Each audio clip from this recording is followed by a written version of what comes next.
First వచ్చినాము కాడికి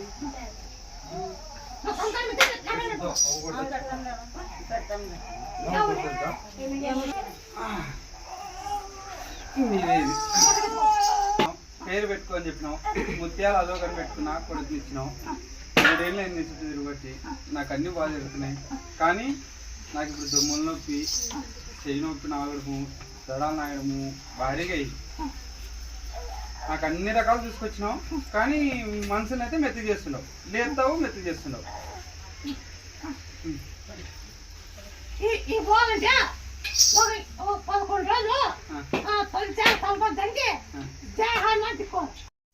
పూలు కానీ ఇడిచ్చిన కాదు, అవి కర్నూలులో తీసుకోమని ఒకే వాసన చూపించి ముత్యాలమ్మ అన్యాయ శ్రీ ఆంజనేయం అని చెప్పమంటే చూపించినాం అంతే.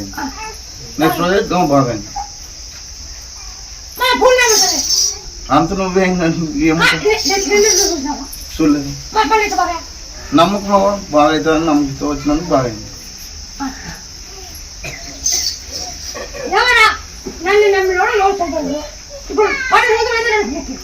పోయి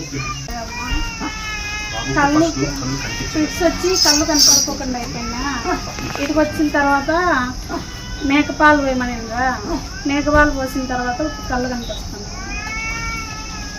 కళ్ళు కనపడితే కళ్ళు గుడ్లు ఇవ్వాలని చెప్తుంటున్నాను. ఇచ్చేకని వచ్చింది అనంతపురం.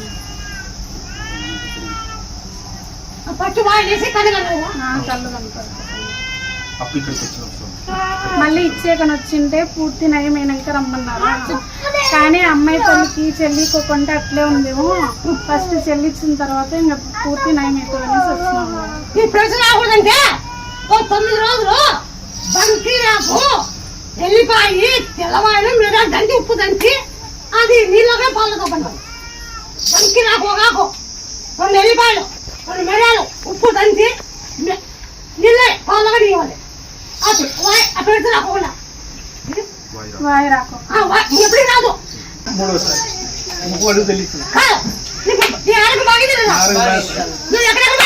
నేను కర్నూలు పోయినా, హైదరాబాద్ పోయినా, 3 లక్షలు అయిపోయింది. కర్నూలు పోయినా 2 లక్షలు అయింది. హైదరాబాద్ పోయినా 2 లక్షలు అయిపోయింది. తగ్గలేదు. ఓకే, మళ్ళీ ఒకసారి హైదరాబాద్ మళ్ళీ ప్రిపేర్ అయింది. మా కొడుకు నడిచినప్పుడు సెల్లు చూసి ఎంతవరకు ఒక రోజు పోదాం ఈ రోజు అంటే అట్లా 1 నెలలు పెళ్లి పెట్టినా. ఇన్ని చూసినా ఆడిపోతే ఏమో అనుకున్నా. దానికి మొత్తం నిమ్మపండు తిక్కి నిమ్మపండు దాన్ని పీకేస్తారు. అంతా పీకేసారి క్యాన్సర్ దగ్గర